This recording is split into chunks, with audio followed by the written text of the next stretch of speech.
হ্যাঁ কৃষ্ণ এভরিওয়ান, তোমরা সবাই কেমন আছো? নতুন একটা ব্লগে সবাইকে স্বাগত জানাচ্ছি। আজকে তো পৌষ সংক্রান্ত, পৌষ সংক্রান্তে সবাইকে আবার অনেক অনেক ভালোবাসা শুভেচ্ছা রইল। তোমরা সবাইকে কী করছো কমেন্ট করে বলো।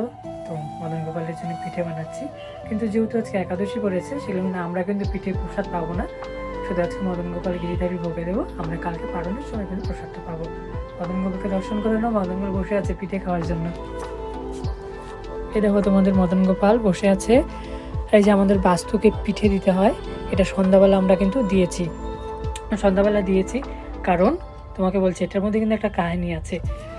যখন আমাদের ছোট্ট গোপাল গোচারণ করতে বনে গিয়েছিল, এই পৌষ পর্ব দিন আসতে অনেক দেরি হয়ে গেছিলো, তাই মা যশোদা কী করবে, মা যশোদা তখন ফটাফট করে এরকম চালের গুঁড়ো আর তিলাকদমা গুলে এরকম ছোপ ছোপ করে গৌমাতার গায়ে, তুলসী মন্দিরে, ঘরের দুয়ারে উঠেনে বাস্তুকে পিঠে দিয়েছিল।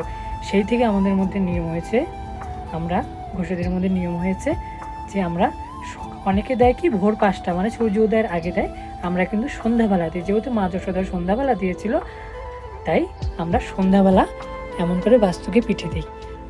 তারপরে মদন গোপালের জন্য তো পিঠে পায়েস হয়, তারপরে সেটা মদন গোপালের ভোগ দিয়ে আমরা কিন্তু প্রসাদ পাই। যেহেতু একাদশী তো হবে না, পিঠে এখন বানাচ্ছি।